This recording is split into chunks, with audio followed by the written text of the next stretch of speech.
Hi there, this is Steve Kaufman, founder of Link, continuing in my series of 7 secrets to successful language learning. And again, I'll review them as I always do. The first one was to spend the time. The second was to do things you like to do in language learning. The third thing was to develop the ability to notice what's happening in the language. The fourth secret was to focus on words rather than grammar. The fifth secret was to be patient. Now, the sixth secret is a matter of strategy or tactics, if you want, and that is make sure you get the tools that you need to be successful. If you're fixing something up around the house, you need the proper tools.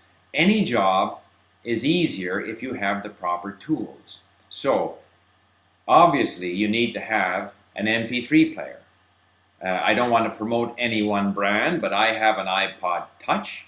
I have an iPod Shuffle, which is a smaller MP3 player, which was more convenient when I go jogging, and it's lighter. The iPod Touch has a number of advantages on it.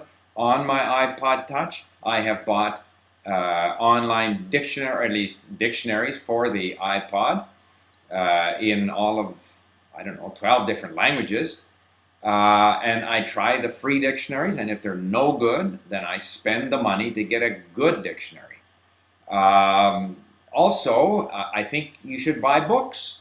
Obviously, we at Link feel that we have a wonderful platform for language learning, but I would be surprised if most of our members don't also buy books. Or if you can borrow them, that's fine, but a book will last you a long time. It's not a big investment, whereas language learning is a major investment of your time. So I would suggest anyone beginning in a language should buy one of these beginner series. If you're an English speaker, then there's the Teach Yourself series or the Colloquial series. There's Assimil, which is available for French speakers and English speakers. There are a number of these starter books. Get one. I will often buy one or two. And while my main interest is listening and reading to the dialogue, I also flip through it for some of the explanations, never expecting to remember them, but as a sort of a gradual refresher that helps me notice. Audiobooks. I'll buy a quality audiobook rather than rely on LibriVox, where the quality can be, uncertain. I admit that I have an iPad, and I use the Link app on the iPad, and I love it. I can click on my yellow words. I can listen to the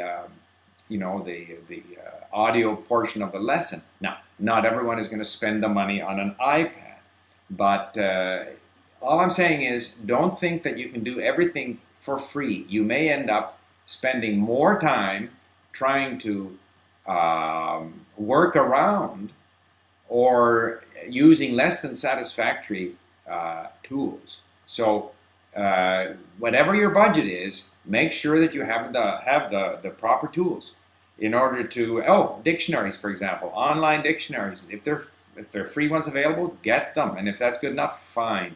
But if you have to spring for $5 to get a good online dictionary or dictionary for your iPod, do it. Ebooks, whatever. Do make sure that you get the proper tools. It's going to make a big difference to your success. Thank you for listening, and we got one more secret to go.